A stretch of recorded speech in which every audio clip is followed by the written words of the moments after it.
requires to build its collection.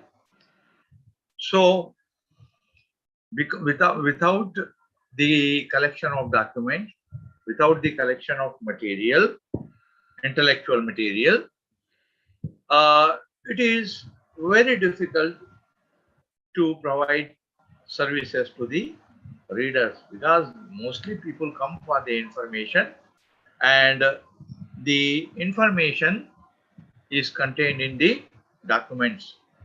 Let those documents be in any media. They might have been stored in any media. So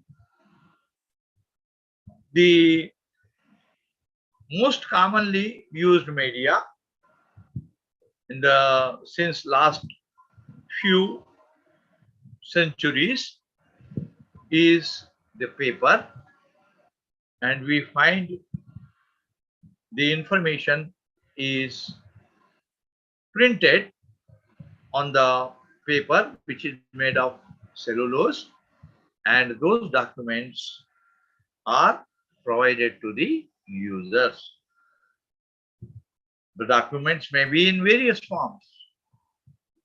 The document, the internal content may be in the form of textbook, it may be in the form of reference book, or it may be in the form of articles published in the journals, again which are published on the paper, and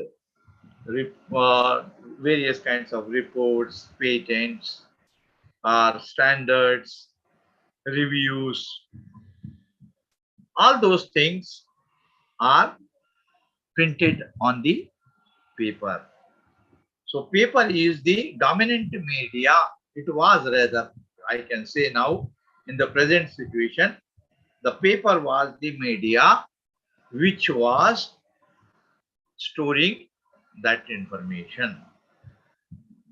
Of course, you know very well, you might have studied in your BLSC, before the advent of paper, the information was stored on what we call cuneiforms, on clay tablets, on bhojpatras, or birch leaves, what we call. And even on the, you might have seen in the dramas which are played on the TV and cinemas, the old kings, whenever a material, a letter or a communication was received, it used to be in the on the cloth. The cloth, they used to write on the cloth, and that cloth will have some sticks on both the ends, and it used to be folded, and that was the mode of communication, and also the media on which the information was stored. So from those non-conventional forms, that is what we call the 1 minute. There you go. Hello. Good afternoon.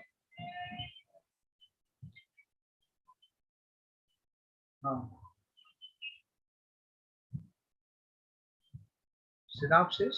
You contact madam. You contact the madam.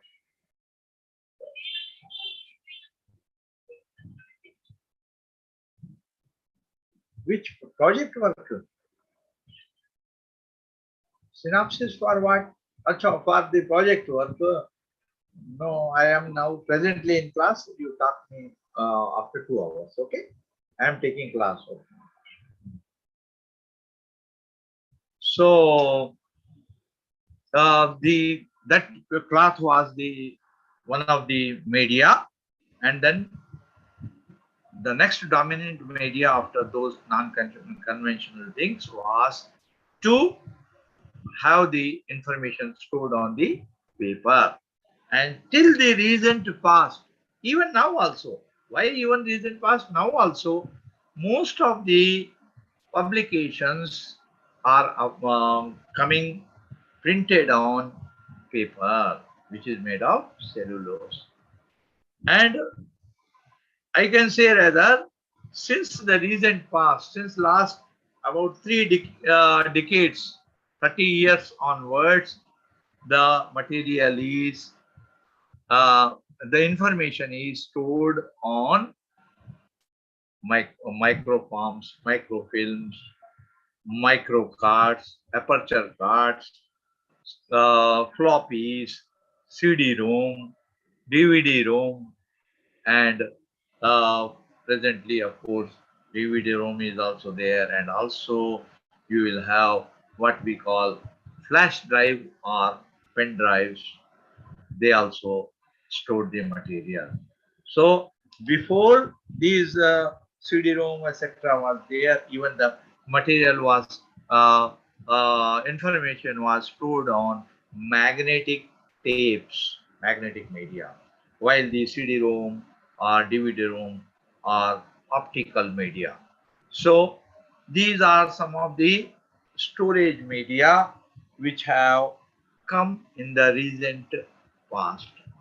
So the collection development in a library is not only on paper, whatever information is stored on paper, whatever is embedded on the paper, but also these latest developments, latest developed media like floppy CD-ROM or online databases, or you can have it on the any tapes or flash drive or pen drive, etc. So everything, whatever the media may be, a library would like to procure the information resources. What you call these things? You call these, whether it is on print media or whether it is in non-conventional form or in digital formats, the library aims at development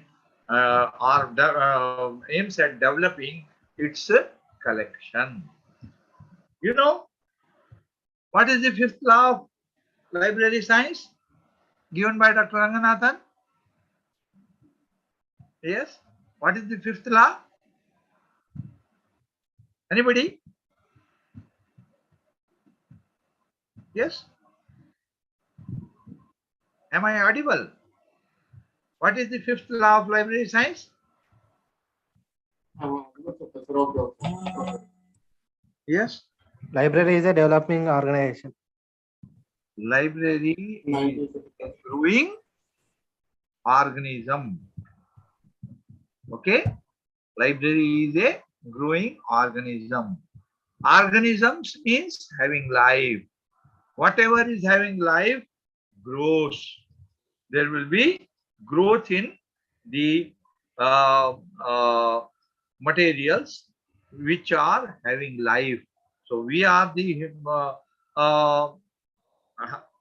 organisms. We are having life. Similarly, Ranganathan, Dr. S.R. Ranganathan considered the library as having the life. It also grows in collection, grows in users, grows in space, grows in procedures, grows in every sphere of its development.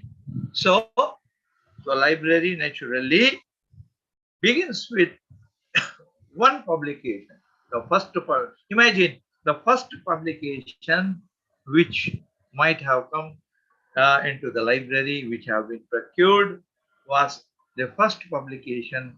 And if you see, after few months, after few years, it has grown into a big size, having number of resources, intellectual resources.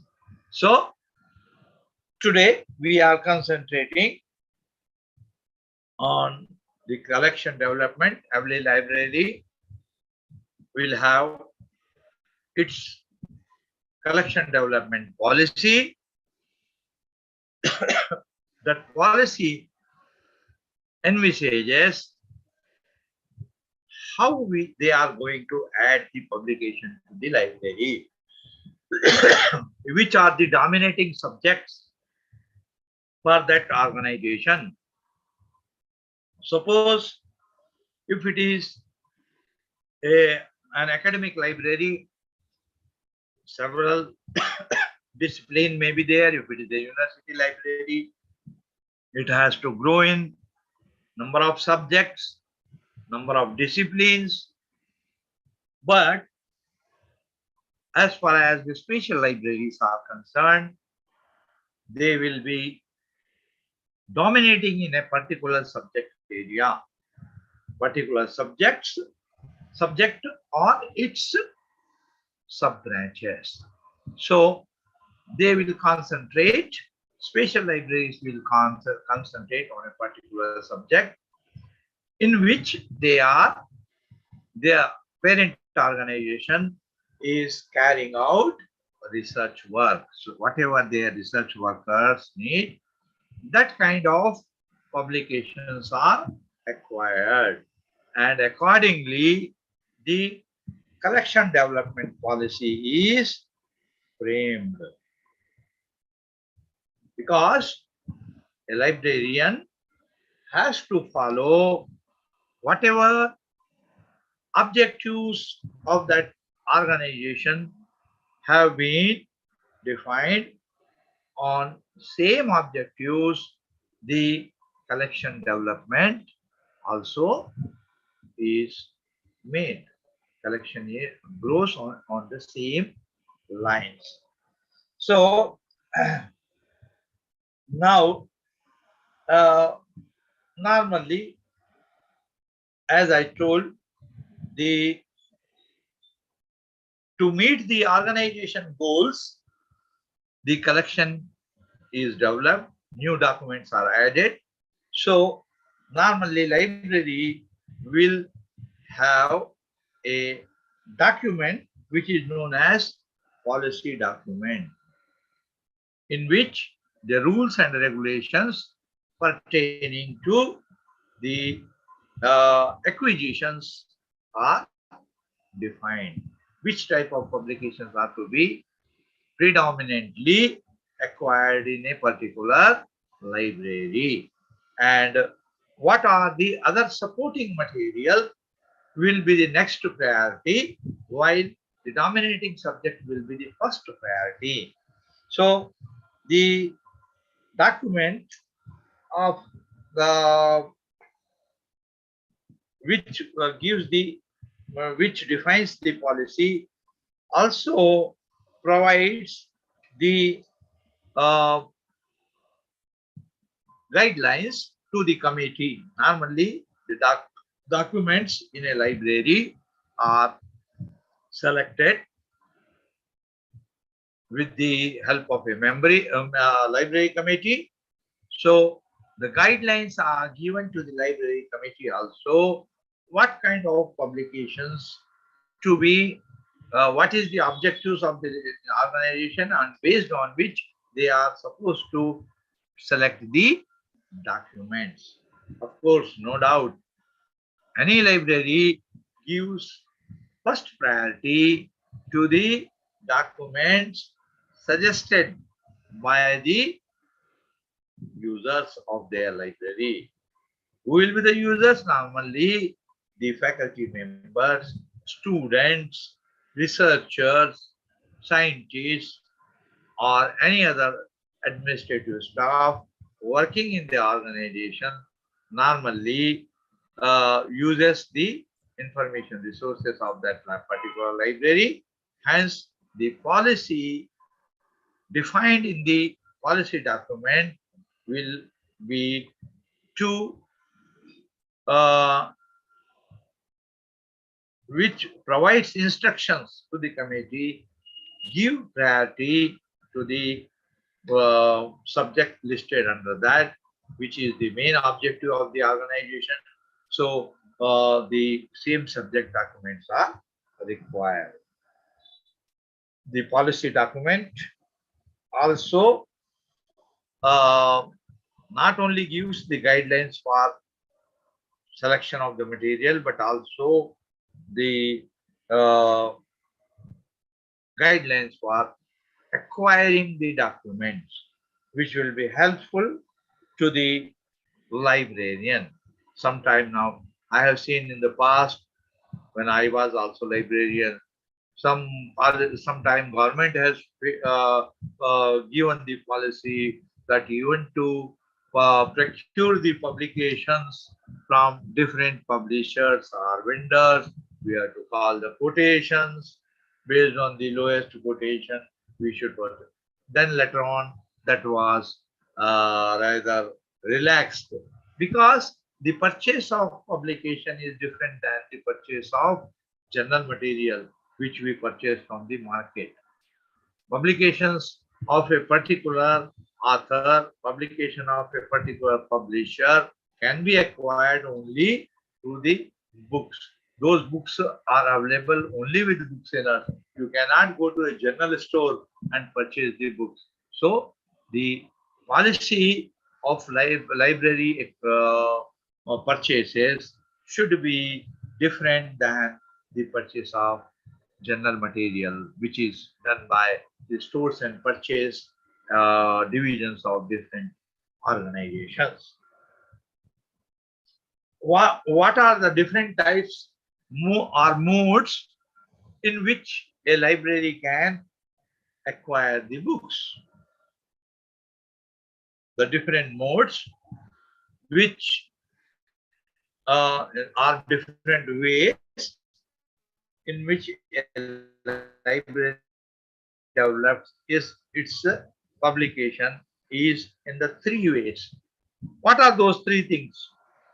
One can, of course, whatever library committee suggests, recommending based on the suggestions received from the users or based on the books on approval, which I have already clearly told to you people in the offline class what is meant by books on approval.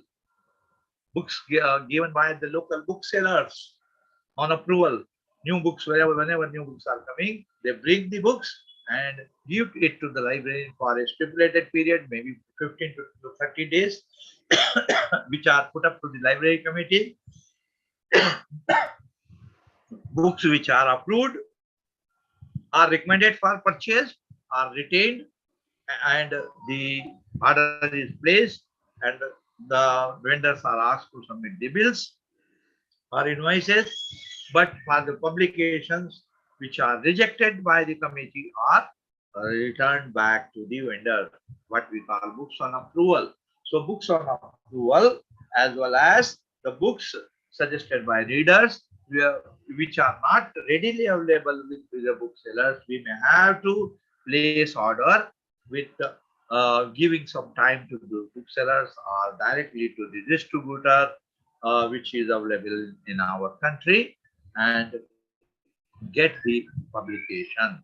From abroad also we can directly procure with the publishers. And nowadays, every publisher himself has got a facility to place order online using the digital mode, and one can procure the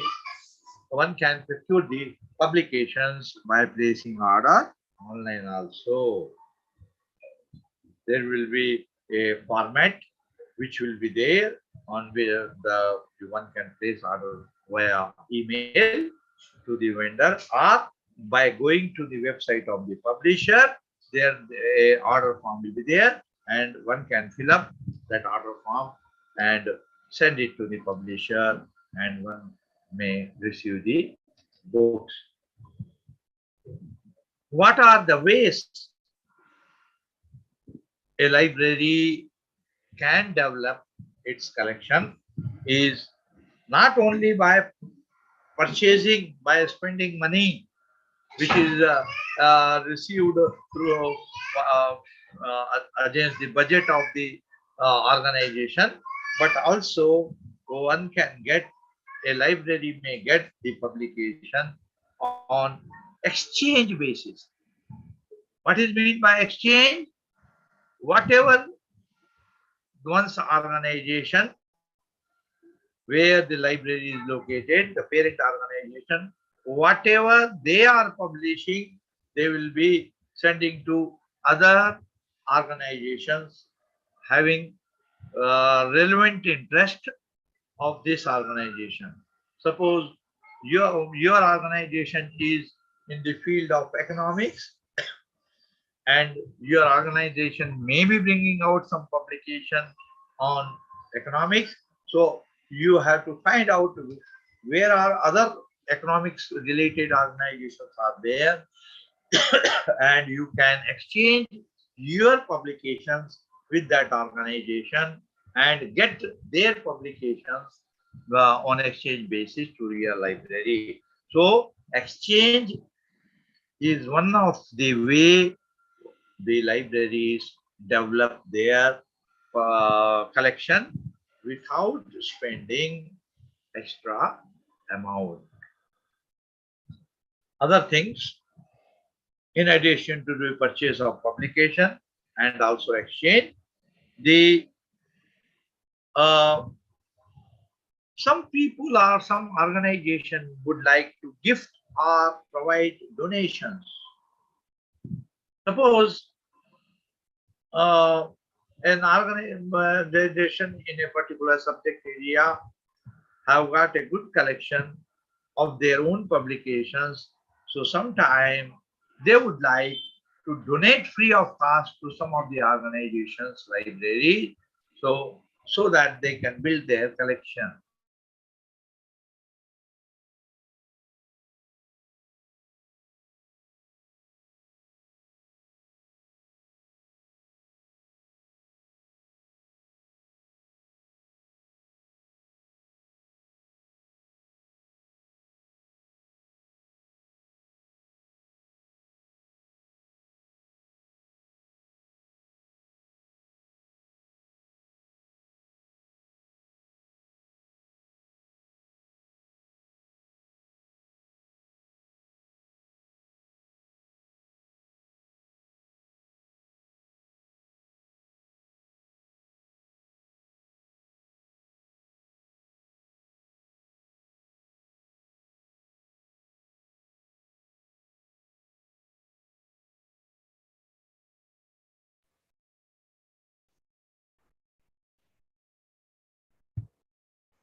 అంత మంచిగా shopping కూడా అనుకున్నాను కాదు T shirt వేసుకొని పోవాలి ఎంత మంచిగా వేసుకొని చూసుకోవాలని ఫస్ట్నే పైసలు వేస్ట్ కదా ఆఫీస్ పర్పస్ వేసుకోవాలి ఈ బయట కూడా తిప్పుతా సరే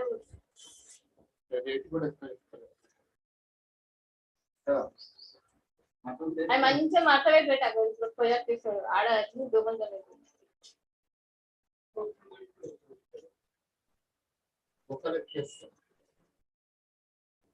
ఎప్పుడు ఏం వేసుకోవాలో తెలియదు అన్నింటిలో ఫార్మల్ గా తయారవుతాడు అది ఏముండదు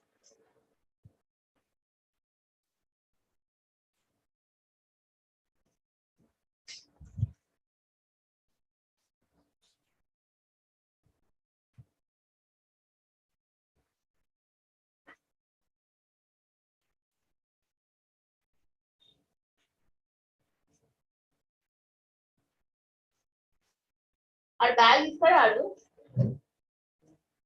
మేము ఇంట్రెస్ట్ అది హలో మ్యామ్ మ్యూట్ పెట్టండి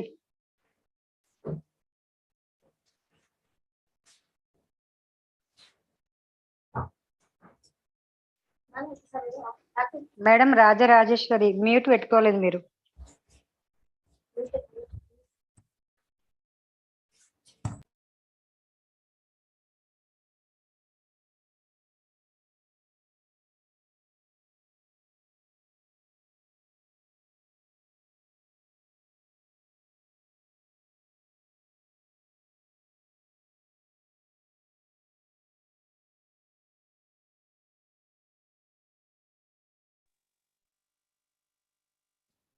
Yeah. Now my voice is reaching. Hello? All of you. Hello? Yes, sir. Yes, Is sir. my Yes, sir. voice- Yes, sir. Okay, sir. Okay. So now I am taking via mobile because suddenly power has gone, and because of that, the internal net is not coming. So I am switching over to mobile. Okay. So as I was telling, the modes of acquisition includes not only of course, first mode is of purchasing based on the budgets available. You have to place order and get the publication. Second way is of getting through exchange with different organization. What an organization is publishing will send to other organization with the similar interest to their publication so that it can be developed in that organization also free of cost. Similarly, the next way of getting acquisition in the free form is to provide based on the gifts or donations. If somebody is having their personal collection, or if an organization is having their publications and they would like to donate it to some similar interest organization, they can donate also. What we call such things as donations. And the personal collection, sometimes some person retires or some person dies, so his family would like, if he is having a good collection, they would like to, because a particular library having the interest in the same publication which the persons are having in that subject area, they may donate it to the library. So donations and gifts also forms the helps in the development of the collection. And similarly, some legal deposits. Legal deposits means what?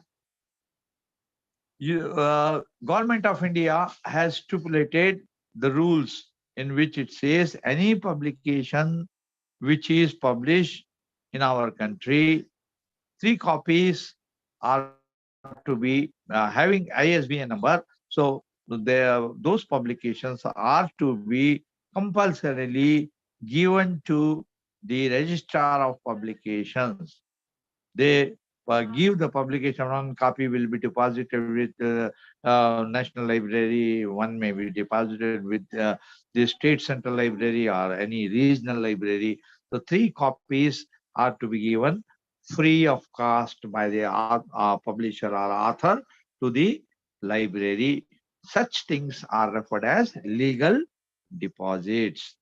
Under the Government of India Publications Act, the such things are there to be deposited. So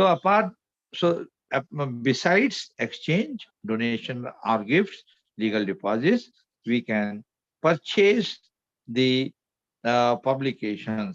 And what are different methods? As I have already told, one can get it whatever is uh, recommended by the library committee. The publication to be purchased, they can be purchased either by way of tender or quotation. Mostly in public libraries, this situation is there. They call issue tender or they issue quotation and get the publications from different vendors. And those publications on approval they put it to the committee in public libraries, and whatever is recommended, they acquire.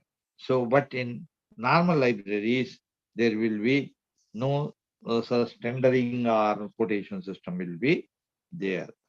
And then some libraries have got the practice of appointing approved vendors. They will have a list of approved vendors who will supply the books to the library either on approval or with the order. So they appoint the approved vendors, and throughout the academic year or throughout the financial year, those vendors will supply the books to the library against the orders. And as I told, books on approval or documents on approval can be by any local libraries, local vendors. One can accept it. Uh, 1 minute. Hello. Emergency light कमरे में है शुद्ध से.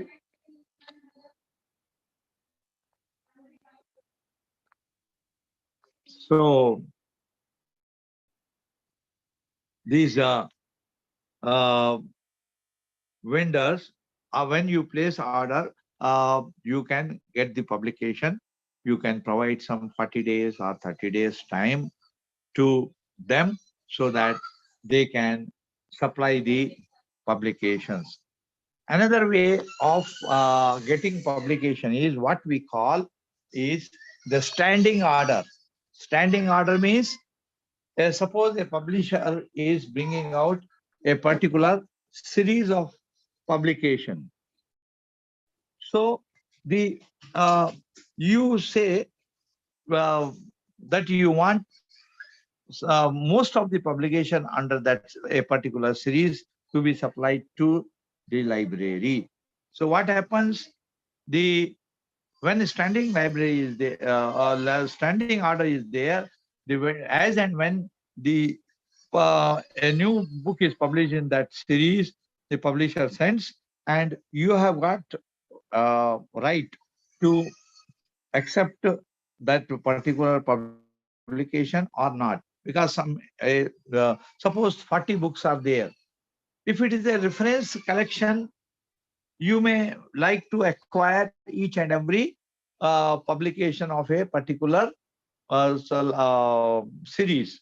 For example, if there is Encyclopedia Britannica, Encyclopedia Americana, or any other publication, one may like to get full set.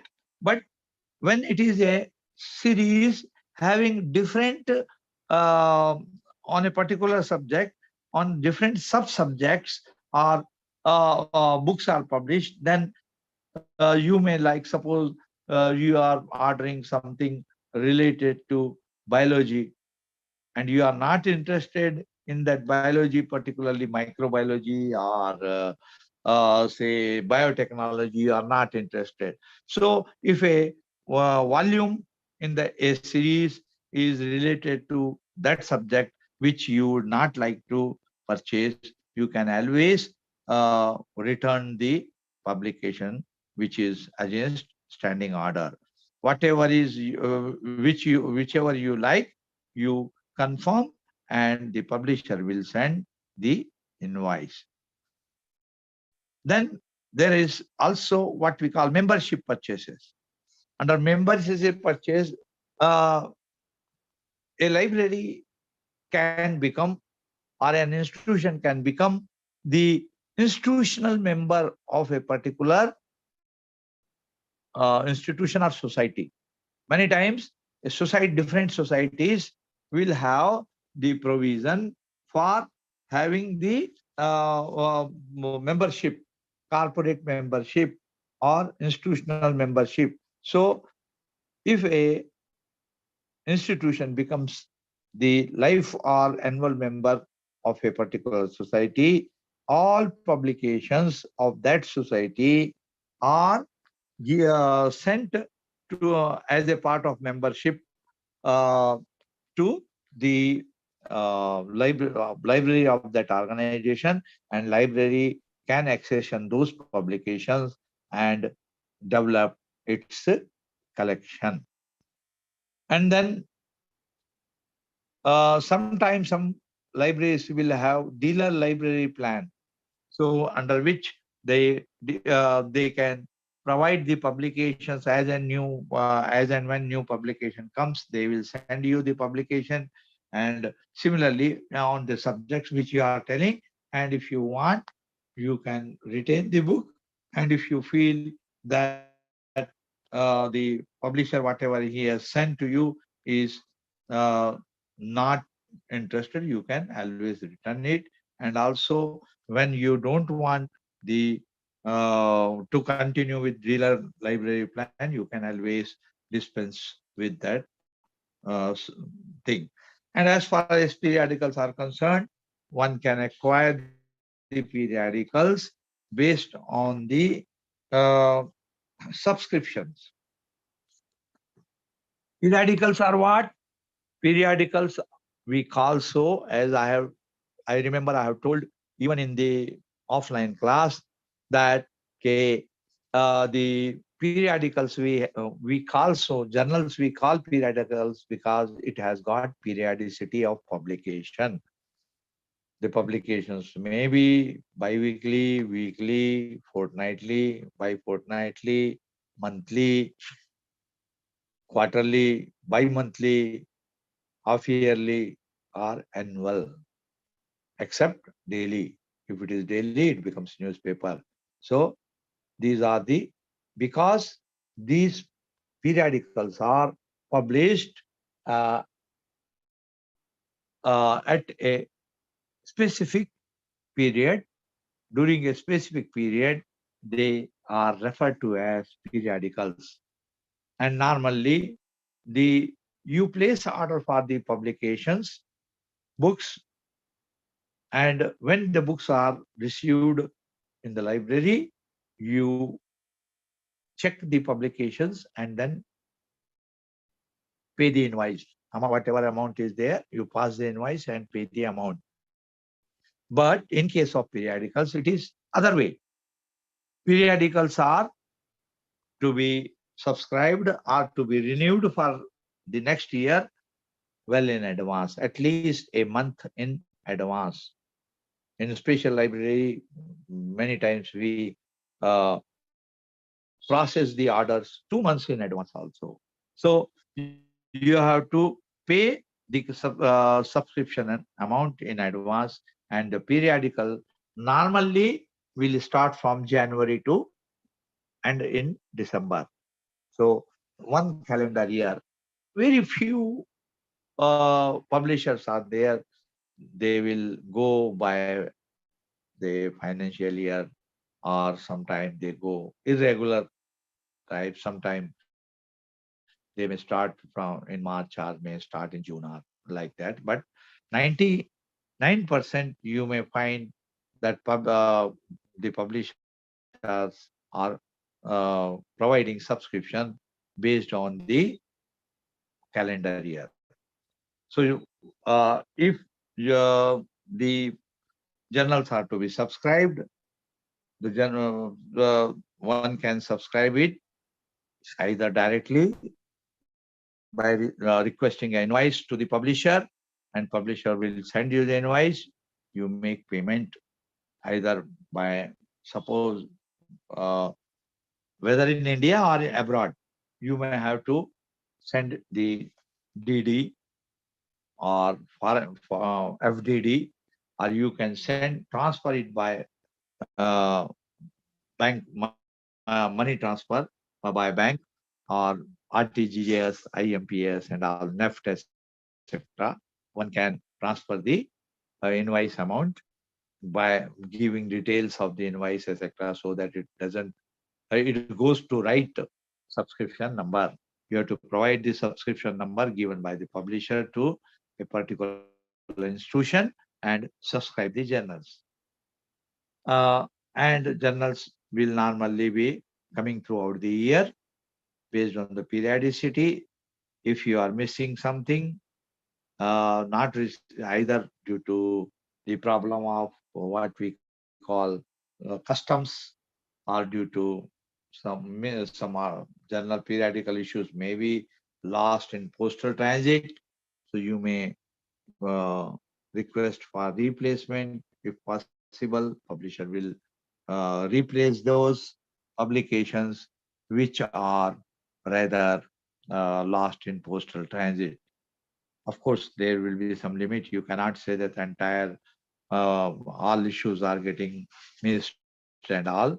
It is only for particular. But these problems of uh, missing during postal transactions or transit, and also due to customs etc. may not be there if you are switching over to modern method of subscription in electronic format. Electronic format means you are not getting it in CD-ROM or in tape or in some non-conventional form, but you will be receiving it in the directly online. You have to provide the IP address of your server, institution server, to the publisher while paying the amount. And you may also, one more thing is there, remember, the purchasing a book is different than the subscribing to an electronic journal. And you can subscribe to a print journal in the same form as you are by paying advance as you are doing for books. But while subscribing to electronic journal, you may have to have an agreement with the publisher, what we call the license. You have to obtain the license and provide giving the clear cut terms and conditions, and also same time uh, getting consent for the perpetual access of the previously published issue. Perpetual access means, suppose you are paying for subscription for, you have paid for 2020 and also paid for 2021, and now you want to renew the journal for 2022, then you have to have a access